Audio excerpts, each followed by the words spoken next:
What is going on, guys? It is Wrestlelamia here, back with another video. Join us now as we look at this week's edition of SmackDown, as well as the wildest news stories and rumors you need to know, including WWE's WrestleMania 43 Saudi announcement was a complete disaster.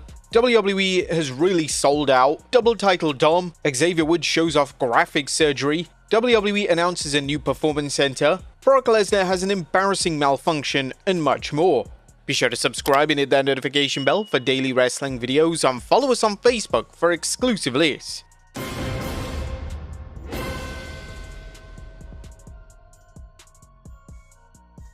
As always, we'll recap the matches, but just look at the good, the bad, and the downright ugly.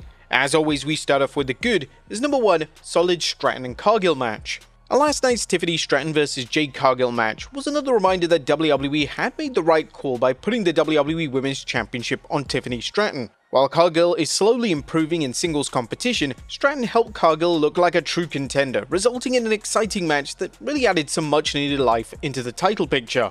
Number 2, Cody Rhodes is back. Cody Rhodes is back and just in time, as WrestlePalooza is just a week away. Fans are wondering why WWE aired Randy Orton vs Drew McIntyre on television rather than at next week's PLE got their answer when the American Nightmare returned to save the Viper from a post-match beatdown. Now, as good as an Orton vs McIntyre match would be, there's more money in a Cody vs Drew match.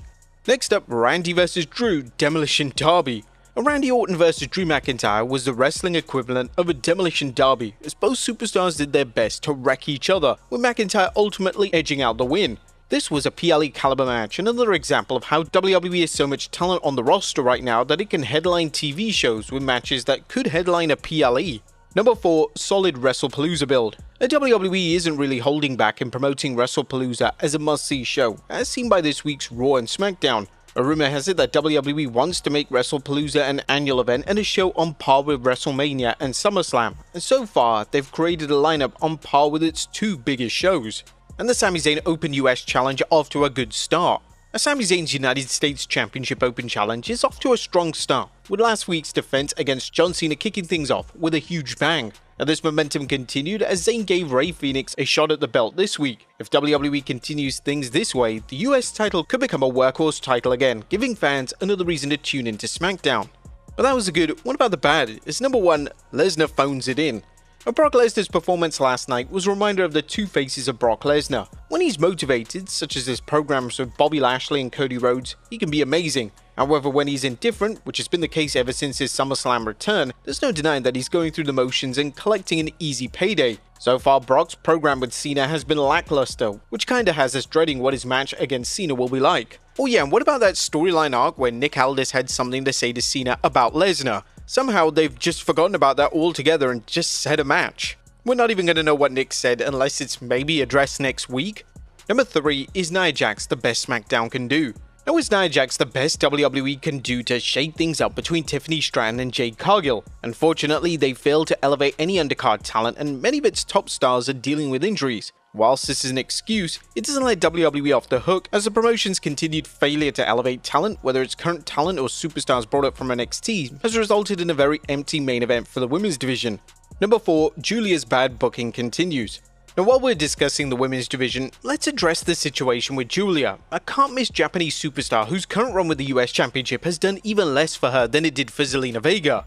Julia is so good that she belongs in the main event, regardless of her short time on SmackDown. And unfortunately, WWE is booking her against wrestlers who fans have no chance of beating her, further evidence that the women's division is being completely ignored. Number 5, where were the tag teams? SmackDown has a lot of problems creatively, but not in its tag team division, which continues to be one of the Blue Brand's biggest asset. So where were the tag teams last night? The closest fans got was a hype video from the Wyatt Six, a team few fans seem to care about, and one that's devaluing the tag titles. And another flat SmackDown. SmackDown was flat again, with a scarcity of strong matches and an abundance of promos and vignettes, which made it clear that the show was booked by Road Dogg. SmackDown continues to deteriorate creatively, while the ratings suggest fans are fed up. It was nothing downright ugly, but the Blue Brand altogether came close, producing a show that ran hot and cold, with an emphasis on cold. What did you guys think of the Blue Brand last night? Let us know in the comments down below. Now, let's move on to the news. Now, first story looks at WWE's WrestleMania 43 in Saudi announcement was a disaster. At top of today's news is the fan backlash over WWE's recent confirmation that WrestleMania 43 will take place in Saudi Arabia. As we'll see, fans are already making their displeasure known, and some WWE superstars could be unhappy with the decision. Firstly, WWE fans hijacked the YouTube announcement. Now on Friday, WWE aired an announcement on YouTube confirming that WrestleMania 43 will take place in Saudi Arabia. Fans immediately blew up the comments section, writing AEW and "This is not our WWE that we love" and "You sold out," just to name a few, and ones we can only probably show on YouTube. More telling was the number of dislikes the video got, as right now the video stands at only 5,000 likes and over 32,000 dislikes, which could be even larger right now. But the fans' displeasure didn't stop there, as the fans booed the announcement at Worlds Collide. Fans attending Worlds Collide last night in Las Vegas voiced their disgust with the WWE when the promotion aired a hype video for WrestleMania 43, with fans chanting "You sold out" as the video aired. And not only that, there was a ruckus of boos going out through the entire arena, and they were incredibly loud. But are WWE Superstars upset about the announcement? Now, whilst we don't know how superstars feel, and it's unlikely anyone looking to stay employed would criticize the decision publicly, some fans are pointing to the recent 43 announcement where a group of WWE superstars looked like they were on death row. Wrestlers including Charlotte Flair, Bianca Belair, Seth Rollins, The Undertaker, Shawn Michaels, Stephanie McMahon and Logan Paul all looked like they were waiting for a root canal. The announcement was also extremely strange, as nobody seemed to be in attendance for it, only just a handful of people. But a surprising name came up during the WrestleMania 43 press conference, with the Saudi Sports Authority promoter Turki Al-Sheikh noting, "I would like to thank the Crown Prince for his support, especially in WWE, because this is what happened in our country. Before 8 years ago, I meet with me and my father Vince McMahon and Triple H at my home when I was a Minister of Sport in my country. There's no denying that Vince McMahon deserves some recognition for the move, regardless of whether you think it was a right one." However, Eric Bischoff also weighed in, calling the move disappointing, believing it to be breaking tradition. It's also breaking a tradition, and I can relate to Vince's concerns. You know, professional wrestling truly is an American phenomenon. Bischoff believes that a move to WrestleMania in Saudi Arabia was inevitable, but it was also a little disappointing. It's also a little disappointing for me. I relate to Vince's hesitancy, let's put it that way. Next up, WWE opens an office in Saudi Arabia. By now it should be obvious that WWE is all in with its business partnership with Saudi Arabia, whether it's their twice yearly events or the recent announcement that the Royal Rumble and WrestleMania will air there. Just to dispel any doubts, a new story shows just how committed WWE appears to be in cementing their status as a partner of the Saudi Sports Authority. TC WrestleVotes is reporting, in the last week or so, WWE established a permanent office in Riyadh, Saudi Arabia. Don't be surprised to see more WWE PLEs in Saudi Arabia given this latest development. Soon enough, we'll probably see SummerSlam and Survivor Series take place in the next few years or so. Next up, WWE has sold out. There are plenty of reasons to speculate on why WWE's WrestleMania 43 announcement has been received with little fanfare. There's a feeling that WWE will do anything for a quick buck, whether the fans like it or not. WWE fans in the UK and elsewhere who were hoping they'd finally get a WrestleMania are furious, and who can blame them? WWE has also promised locations like Tennessee, New Orleans, as well as London at WrestleMania, but have failed to deliver. As for wrestlers, there's no added incentive for them to wrestle in Saudi Arabia, as the big money paydays are reserved for legends such as The Rock or The Undertaker. Whatever the case, it's clear WWE management doesn't care, as rumor has it that this is the biggest payday the company will get from the Saudi government. Next up, double title Dom. Now, a new champion was crowned at Worlds Collide Las Vegas as the Judgment Day's Dominik Mysterio defeated El Hijo del Vikingo to capture the AAA Mega Championship. Daddy Dom received an assist from El Grande Americano, who passed a foreign object to Dominik, allowing him to headbutt the champion into oblivion before delivering a frog splash for the win. Dominik, being the awesome heel that he is, even forced his father Rey Mysterio to put the belt around his waist.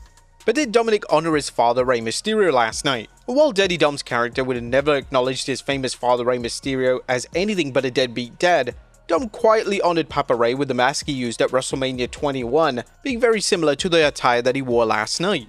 Next up, Michael Cole's rare absence. Michael Cole was absent from last night's SmackDown, an occasion rarer than a Brock Lesnar defeat. Now, this is an extremely rare absence from Michael Cole, and whilst it's unknown why he was away, this will actually only mark the 4th time that Michael Cole has missed a show since 1997. Cole's professionalism is incredible, especially in light of how long he's been with WWE. Next up, Tiffany's horrible landing. A WWE Women's Champion Tiffany Stratton had a frightening moment during a recent SmackDown match with Jade Cargill when the planned moonsault went wrong. As Cargill dodged, Stratton attempted the move, but ended up having a horrible landing to the outside of the ring, with her head striking the floor with impact. It was clear that Tiffany was supposed to land on her feet, but that didn't happen, and many fans expressed worry online, suggesting that she could be injured. However, she seems to be okay.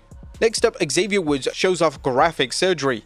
At the New Day's Xavier Woods is letting fans know that he had a valid reason for missing last night's Worlds Collide event. Woods tweeted a graphic photo, something that we can't show here, but if you're really that curious, just go and check out his tweet. For those of you doubting that I had surgery yesterday morning, here's a before and after pic, plus the lymphoma that was carved out of the back of my head.